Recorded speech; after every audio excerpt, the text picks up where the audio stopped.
Hello and welcome to Reason News. The controversy surrounds Higher Education and Training Minister Buti Manamela and his recent appointments of new administrators to three of the country's most vital skills development bodies. The Democratic Alliance has slammed these appointments, calling them a continuation of cadre deployment and a threat to the very institutions they are meant to save. The story starts with what appeared to be a necessary intervention. Minister Buti Manamela announced the appointment of new administrators for the construction SETA, for services SETA, and the local government SETA. According to a statement from his department, the minister's decision was a direct response to serious and entrenched governance failures, including procurement irregularities, unstable boards, and a general inability to deliver on their core mandate. The move itself, placing a struggling institution under administration, is not new. It's a tool ministers use to clean up messes and restore functionality. However, the DA has argued that while the intention may be to fix the problem, the choice of people to lead this cleanup effort is deeply flawed. The DA, led by its national spokesperson Karabu Kakao, immediately rejected the appointments. In a strong statement and an urgent letter to Minister Manamela, the party demanded that he withdraw his announcement and reconsider his choices. The reason? The DA claims the three new administrators are not the clean slate professionals needed for the job, but rather ANC cadres with a history of corruption and mismanagement. Now let's look at the allegations against each of them. First, Opa Nkwane, appointed to the construction SETA. The DA points out that Nkwane is a former municipal manager at the Mfuleni local municipality, a municipality that has been under intense scrutiny. A forensic report reportedly implicated him in the mismanagement of a staggering 872 million rand. The DA's question is simple. How can a man implicated in losing nearly R1 billion be trusted with the finances of a critical SETA? Next, Leshlohonolo Masoga, the new administrator for the services SETA. The DA alleges that a forensic probe implicated him in the backdating of a communications contract worth 4.4 million rand during his time as CEO of the Musina-Makhado Special Economic Zone. The backdating, they say, was to justify irregular payments. And finally, we have Zukile Mvalo, appointed to the local government SETA. The DA's concern here is different but no less serious. Mvalo is the current Deputy Director General for Skills Development in the very department that oversees the SETAs. For the past 8 years, all 21 SETAs have been reporting directly to him. The DA argues that if the SETAs are in such a state of crisis, Mvalo has already had 8 years to fix them and has clearly failed. Why, they ask, is he now being put in charge of one of the most troubled ones? These are not just isolated incidents. The DA is framing this as a new example of a well-worn problem in South African politics, cadre deployment. Now here's a video from SABC News. So in order for you to gazette any appointment of anybody, there has to obviously be an appointment letter. That appointment letter needs to follow an acceptance, and therefore there is consent of an appointment.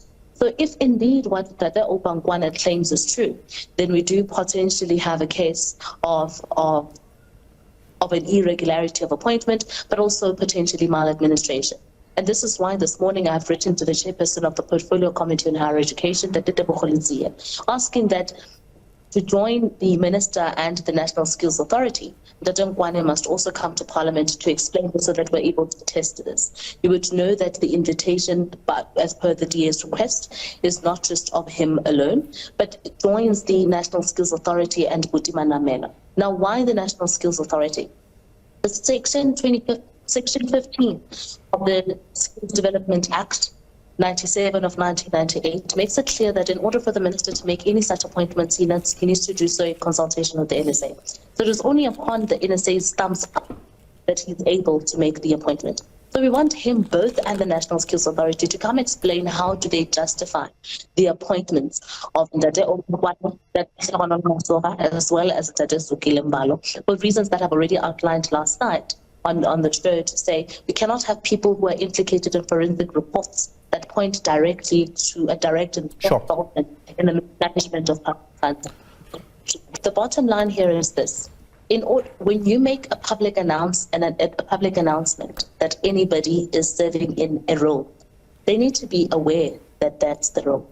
Don't wake up and decide that you're appointing a person saying that they're responsible for something that they do not know, particularly when this appointment is not an extension of roles that they already occupy within the government system. That is number one.